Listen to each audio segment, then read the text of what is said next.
Pois bem, ontem foi 13 de maio e a gente aprendeu nos livros das histórias, né, que 13 de maio é o dia da libertação dos escravos, né? Essa data que mais uma dessas histórias, né, que nos contam e que a gente vai, né, reproduzindo isso sem ver o verdadeiro sentido, sem discutir o verdadeiro sentido, né? 13 de maio de 1888 foi a data da assinatura da Lei Áurea, sim, mas não representou uma verdadeira libertação dos escravos no Brasil.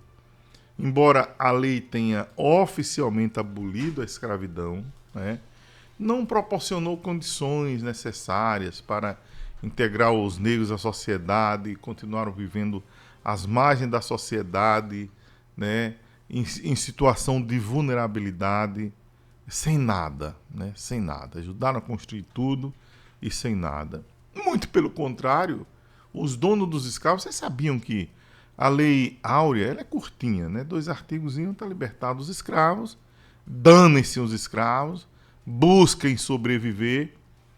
E quem era dono de escravo recebeu uma indenização por isso. Que ironia, né? Você liberta os escravos, a ele nada, e aquele que era ainda o dono dos escravos ainda receberam o seu pagamento porque estava perdendo ali as suas, né, as suas coisas ali, né? Então, a lei libertou, naquela época tinha cerca de 700 mil pessoas que ainda vivia como escravos em 1888, né? E não houve distribuição de terra, não houve acesso à educação. O que fazer para educar? Onde vão? Onde é que vão morar? Né? O que é que vão comer? Né? Onde é que vão plantar? Onde é que vão sobreviver? Né? Então, assim, não houve uma garantia de cidadania plena para essa a população. Por isso que muitos historiadores e movimentos negros consideram o 13 de maio como uma falsa abolição, né?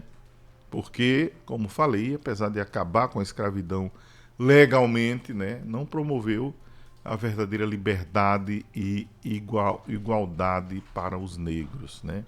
Foram deixados à própria sorte, sem apoio nenhum do Estado, enfrentando pobreza, sabe?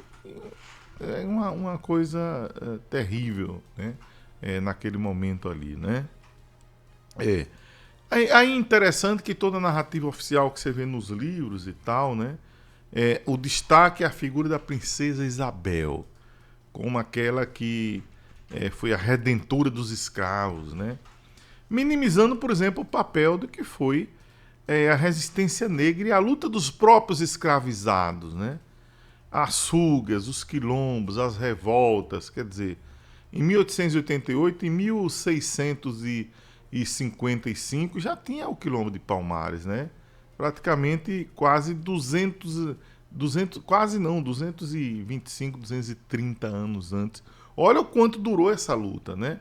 Já temos os quilombos, as fugas, as revoltas, muita gente lutando durante esse tempo todo, mas o romantismo, né, da abolição, a princesa Isabel, não sei o que e tal.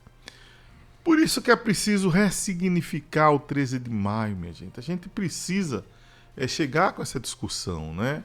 É claro que hoje é o Dia Nacional de Denúncia contra o Racismo, 13 de maio, mas ainda não é tudo, né? Ainda não é tudo. Em resumo, o 13 de maio marcou o fim legal da escravidão, mas não garantiu a liberdade real e a cidadania plena para os negros no Brasil.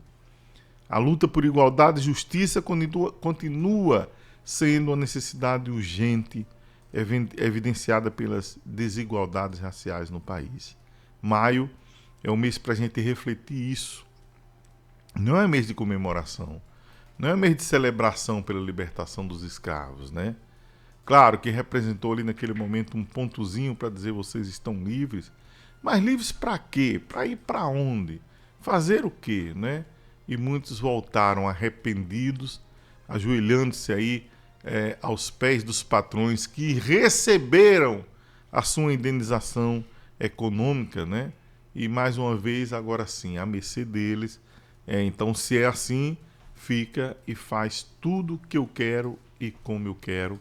Essa foi a verdadeira história da abolição da escravidão, e esse foi o nosso papo aberto de hoje.